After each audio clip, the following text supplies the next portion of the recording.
Akkikkavu bypass റോഡിലെ പന്നിത്തടം സെന്ററിൽ അയ്യപ്പ ഭക്തർ സഞ്ചരിച്ചിരുന്ന ബസ്സും DJ പാർട്ടിക്കാരുടെ പിക്കപ്പ് വാനും കാറും കൂട്ടിയിടിച്ചു. അപകടത്തിൽ ബസ്സിലുണ്ടായിരുന്ന 14 അയ്യപ്പ ഭക്തർക്ക് പരിക്കേറ്റു. പാവറട്ടിയിൽ നിന്നും പ്രോഗ്രാം കഴിഞ്ഞു വരികയായിരുന്ന പാലക്കാട് നെന്മാറ സ്വദേശികളായ DJ പാർട്ടി സംഘം സഞ്ചരിച്ച പിക്കപ്പ് വാൻ അയ്യപ്പ ദർശനം കഴിഞ്ഞ് കേച്ചേരി ഭാഗത്തുനിന്നും വരികയായിരുന്ന ബസ്സിലും അക്കിക്കാവ് ഭാഗത്തുനിന്നും വരികയായിരുന്ന കാറിലും ഇടിക്കുകയായിരുന്നു. ഇടിയുടെ ആഘാതത്തിൽ ബസും പിക്കപ്പ് വാഹനവും നടുറോഡിൽ മറിഞ്ഞു. പിക്കപ്പ് വാൻ മറിഞ്ഞ് കാസർഗോഡ് സ്വദേശികളായ കുടുംബം സഞ്ചരിച്ച കാറിലും ഇടിച്ചു.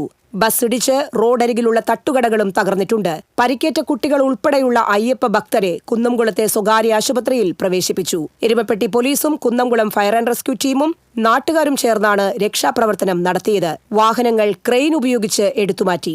റോഡിൽ ഒഴുകിയ ഓയിൽ ഫയർഫോഴ്സ് വെള്ളമൊഴിച്ച് വൃത്തിയാക്കി. അപകടങ്ങൾ നിത്യസംഭവമായി മാറിയ സാഹചര്യത്തിൽ സിഗ്നൽ ലൈറ്റിന്റെ പ്രവർത്തനം 24 മണിക്കൂറാക്കി മാറ്റണമെന്നും റോഡിൽ സ്പീഡ് ബ്രേക്കറുകൾ സ്ഥാപിക്കണമെന്നും നാട്ടുകാർ ആവശ്യപ്പെട്ടു. TCV news, Erumapetty.